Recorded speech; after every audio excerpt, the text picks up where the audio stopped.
जो चलता है चलता रहे, चलने दो, अरे यार कोई आएगा तो करेगा, ऐसे थोड़ा चलता है जी।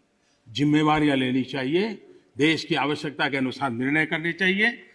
स्टेटस को, देश को तबाह करने में ये भी एक मानसिकता ने बहुत बड़ा रोल किया है। दुनिया बदल रही है, कब तक हम स्टेटस को ऐसे ही करते रहेंगे तो मैं समझता हूं कि स्थितियां बदलने वाली नहीं है। लेकिन आज मैं घटना सुनाना चाहता हूं और जरूर उससे हमें ध्यान में आए कि स्टेटस को के कारण होता क्या है। 60 के दशक में तमिलनाडु में राज्य के कर्मचारियों के तनख्वाह बढ़ाने के लिए कमीशन बैठा था और राज्य के कर्मचारियों का वेतन बढ़े, इसके लिए उस कमीशन का काम था। उस कमेटी के चेयरमैन के पास एक लिफाफा आया, टॉप सीक्रेट लिखा हुआ था।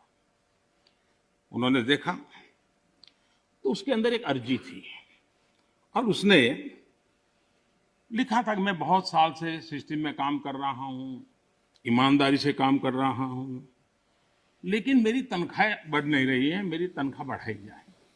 ये उसने चिट्ठी लिखी थी। तो चेयरमैन ने, जिसने चिट्ठी लिखी, उसको लिखा, भाई तुम हो कौन, क्या है पद, क्या है वगैरह। तो उसने फिर जवाब लिखा दूसरा कि मैं सरकार में जो मुख्य सचिव का कार्यालय है वहां सीसीए के पद पर बैठा हूं, मेरे पास सीसीए के पद पर मैं काम कर रहा हूं। तो इनको कहा, भाई ये सीसीए क्या होता है, कुछ पता तो है नहीं, ये सीसीए कौन होता है। तो उन्होंने दोबारा चिट्ठी लिखी, भाई हमारे तो पूरे उसमें सीसीए शब्द हमने कहीं देखा नहीं, पढ़ा नहीं, ये है क्या, हमें बताओ। तो उसने कहा, साहब मैं बंधा हुआ हूं कि 1975 के बाद ही इसके विषय में मैं जिक्र कर सकता हूं, अभी नहीं कर सकता हूं। तो फिर चेयरमैन ने उनको लिखा कि फिर ऐसा करो भाई, 75 के बाद जो भी कमीशन बैठे वहां जाना, मेरा सर क्यों खा रहे हो।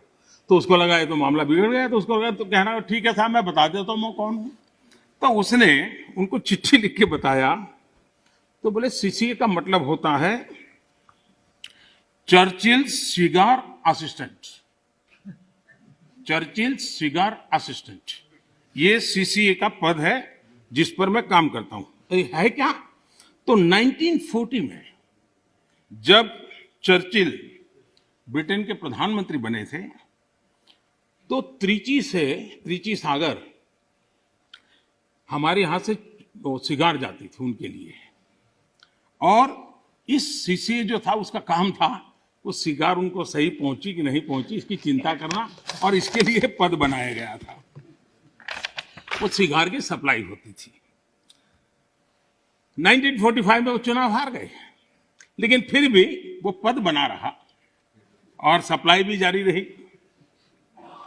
देश आजाद हो गया। देश आजाद होने के बाद इसके बाद भी माननीय अध्यक्ष जी ये पद कंटिन्यू था। चर्चिल को सिगरेट पहुंचाने की जिम्मेवारी वाला एक पद मुख्य सचिव के कार्यालय में चल रहा था, और उसने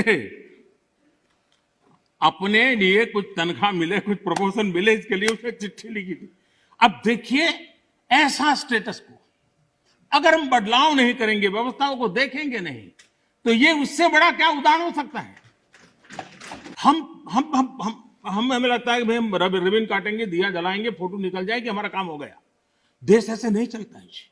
हमने जिम्मेवारी के साथ देश में बदलाव के लिए हर प्रकार की कोशिश करनी चाहिए। गलतियां हो सकती है, लेकिन इरादा अगर नेक हो तो परिणाम अच्छे मिलते भी हैं। हो सकता है एक आध में हमें न भी मिले,